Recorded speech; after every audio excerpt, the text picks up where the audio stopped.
Well, good morning. Ken Haver. I just wanted to welcome everybody to Pediatric Asthma Update. First, disclosures. I do work with Dr. Sawicki on several of the up-to-date sections of pediatric asthma, for which I do receive compensation. So I want to just start with, so why is everyone here? Beautiful Friday, finally it's 30+ degrees, to hear about asthma and allergy. Well, it's still a major problem.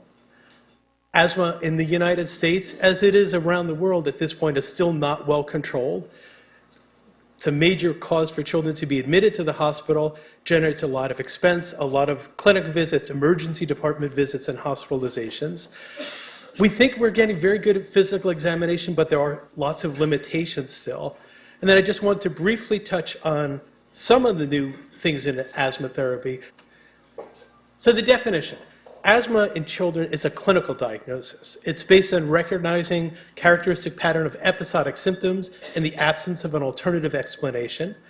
Symptoms are caused by inflammation causing narrowing of the airways, which include wheezing, coughing, difficulty breathing, chest tightness. For the patient you're seeing in clinic, they're probably not going to have all of these. The most common presentation is actually cough.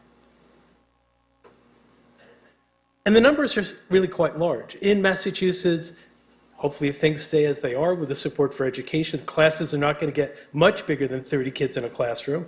But in a typical classroom, with 10% of these kids having asthma, it's about 3 kids in a classroom. Total numbers in the United States are about 7 million, and about 10 million children will have been diagnosed with asthma at some point over their lifetime.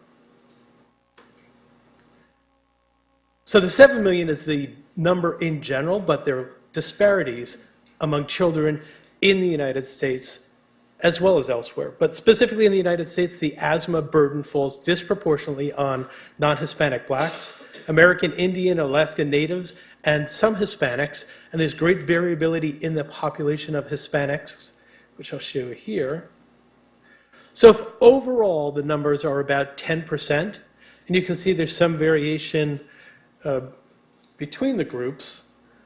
What's interesting here in the Hispanic population is this great variation between Puerto Ricans, both living in San Juan or in Puerto Rico, or living in the South Bronx. The numbers are about the same, which is about 20% asthma prevalence. Whereas Mexicans or Mexicans now living in the United States, the number is closer to about 8.7 or about 9%.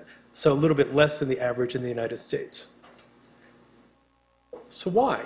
Asthma disparities among the US children, low-income populations, minorities, children living in inner cities experience higher rates of asthma, more emergency department visits, and you're going to be hearing about that later today, more hospitalizations, and more deaths due to asthma than the general population.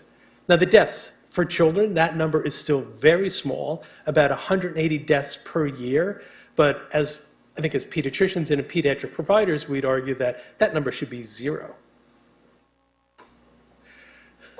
So it's the most common chronic respiratory disease in the developed world, and we have very good data from the US, from the UK, and Australia, and basically those graphs look very similar. So this is asthma period prevalence, or the current asthma prevalence.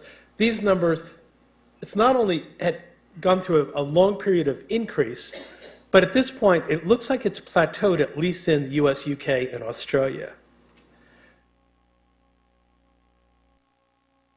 However, in resource-poor countries, asthma prevalence is generally increasing in both severity, and the mortality rate is higher. And this is just taken from the WHO, the World Health Organization website. You can see this is in high-income countries that have lower asthma mortality. And if you take, these are all ages. If you look at low and middle income countries, the mortality rates are higher really across the board. So what is it? What's different about, why would it vary from place to place? Is it just geography? Is it genetics? Allergens? Pollution? So just one, I think, really dramatic representation of what we're seeing with pollution. This is children in Shanghai, increased from 1990 to the most recent data up in 2011. This was just published last year. Regardless of the age, this is all age groups, dramatic increase in the rates of asthma.